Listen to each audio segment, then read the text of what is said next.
Chapter 3, Sensation and Perception, Psychology 100, Khadija Brown, Professor Dell. The absolute threshold are our five senses. The five senses are smell, taste, hearing, touch, and sight. These senses are what make our world go round. If without these, we would be left with a world that we didn't understand. Sensations are the way that our body senses things. How we see things, feel things, hear things, touch things, and even taste things. Our senses are things that go off every day, from the hair standing up on the back of your neck, all the way to the way that we see and smell our food before we eat it. On our tongue, we have another five senses: bitter, sweet, sour, sweet, and salty. These mixtures come, these mixtures go. They can make us salivate, they can make our mouths very, very dry. There's a difference of whether we think things taste delicious or nasty. This sense is a big taste of what life is about. Have you ever walked in a room and smelt the trash can or something that's spoiled, and everyone else there doesn't understand what you're smelling? Well, when you sit there a while inside of a smell, you end up getting immune to what's going on. So the fresh nose of a person walking through the door will smell it a lot more than those who've been sitting there for a little while the smell has been going on. This sense is a very strong one for people who are blind, because when you are lacking other senses, some of the other ones get stronger. Are we really seeing what we think we are? When we look towards the right and we think we see a ghost standing there, is that really something that we're really seeing, or is it just the way that our sight works? When we have to focus in on vision, our vision is what's kicking in to help us visualize life. For those of us who are blind, our other senses are stronger, such as our hearing, our tasting, and our smelling. So sometimes when you see older people squint, it's because their vision is not as good as they were when they were children. As you grow older, your senses of sight may begin to decrease.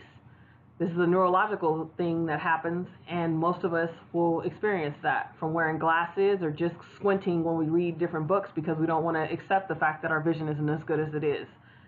The sense of sight is the next strong sense that we have, because it tells us where we're going in life, and it shows us the little things in life that blind people are not able to experience. The sense of touch is something that can begin in the womb. From a mother carrying a child and rubbing her belly, or the child just swimming in her stomach, they've gained the bond that they need to perceive what touch is like. The sense of touch can be a calming one. It will be a calming or a hurting feeling. When a child feels the touch of his mother, or the sense that she's holding him and swaddling them, it's a sense of calm that shows that you're being loved and accepted. The sense of touch can be the best feeling in the world, and for others it can be the worst feeling in the world. This touch is perceived as a way for people to express love, affection, but it can also express harm for people who have been touched in wrong ways.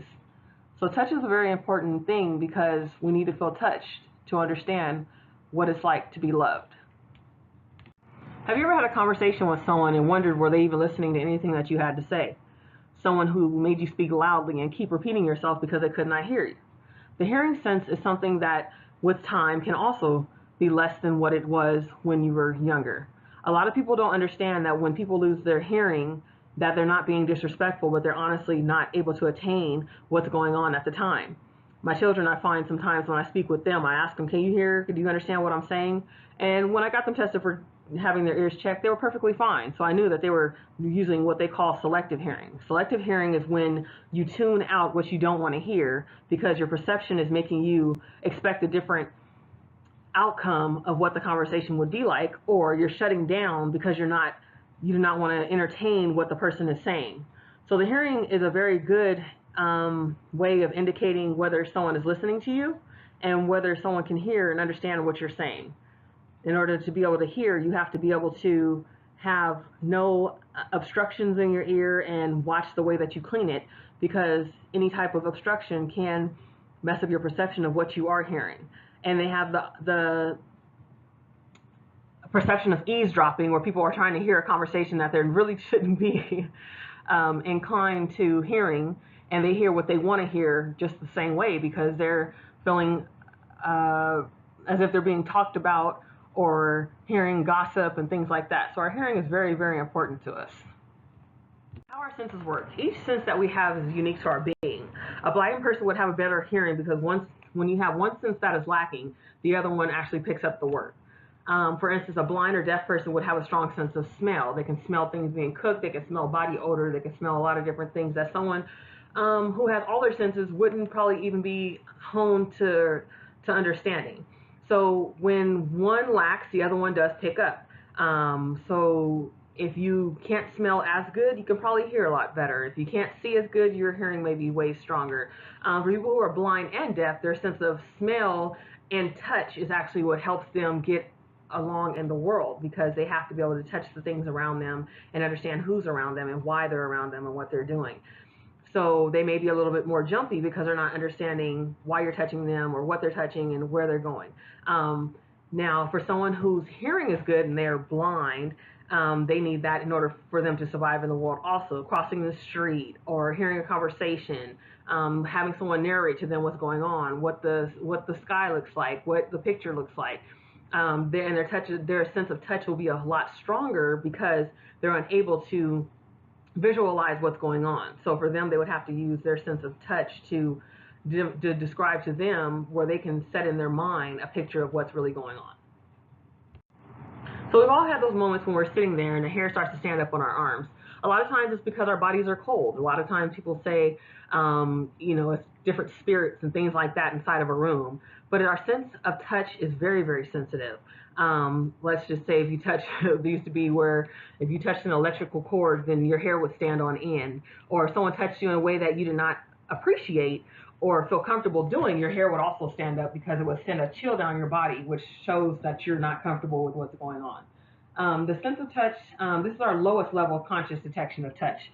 So feeling the hairs go up on the back of your neck when someone walks by, or feeling the air conditioner on too high for your body temperature and different things like that. This absolute threshold is very keen to body temperature and how we decide whether we need a sweater or whether we need to take off our clothing, because we will be too hot or too cold depending on the scenario of the situation.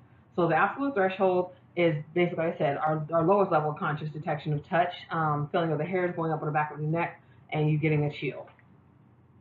Well, the biggest thing with our sensation is deciphering what's real and what's not.